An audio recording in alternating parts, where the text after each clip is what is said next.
More the feedback, more the happiness. That's all I believe, right? Yeah. So shared responsibility, getting a culture to that. That's part one I would suggest, right? And then how we did it is we measured it within the services. Now we are measuring it at every touch point, and then we are sharing it all, right? So just measuring it and doing something about it within the four walls doesn't work really, right? Measure it at every touch point and share with all. And if you have the right culture, people will take advantage of it. That's my first part, right? Yeah. The second advice, if I could give, is infuse your SLA with the XLA, with focus on cultural change, right? XLA is no longer a bookish thing anymore, right? There are a lot of organizations I personally connect with. They are experimenting with it.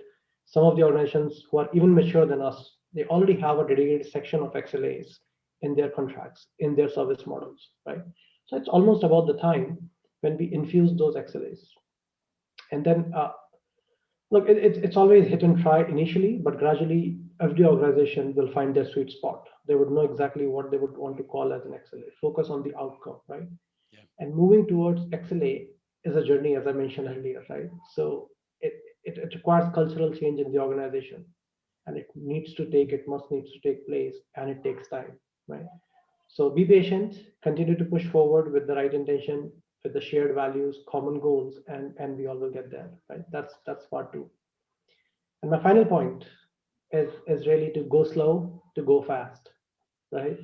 If we really want to do wonders and you want to go very fast, aggressive on this area, then the best thing, which we have learned the hard way, is to go slow, right? First set the basics, get the foundations right, identify the opportunities to elevate the experience, and co-create the SIP.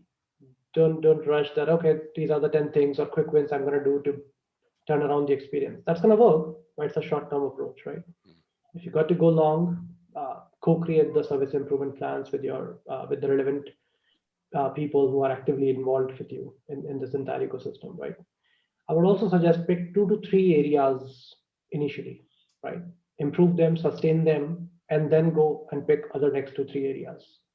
Gradually build your momentum, right? When the organization understand the importance of NPS, then you go big, because that's the time. Then you can go big with multi-dimension improvements to significantly increase the happiness. Or until you are there yet, right?